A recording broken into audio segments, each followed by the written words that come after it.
இன்று முதல் உங்கள் அனைவரின் விருப்பத்திற்கு இணங்க இளைஞரணி செயலாளராக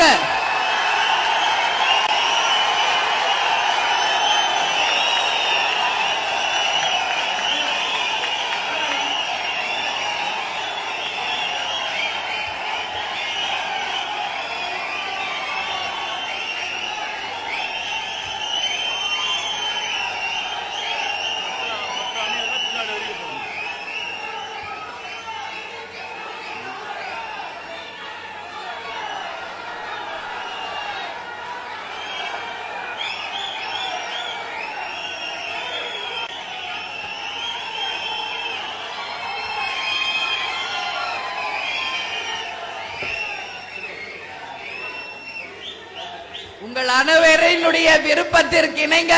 விஜய பிரபாகர் அவர்களுக்கு இளைஞரணி துணை செயலாளர் என்கின்ற பதவியை இன்று முதல் அறிவிக்கப்பட்டு இளைஞர்களின் எழுச்சி நாயகனாக உங்களுடைய கனவு வெற்றியை நிச்சயமாக அவர் செய்வார் என்ற உறுதியை இந்த நேரத்தில் உங்களுக்கு நான்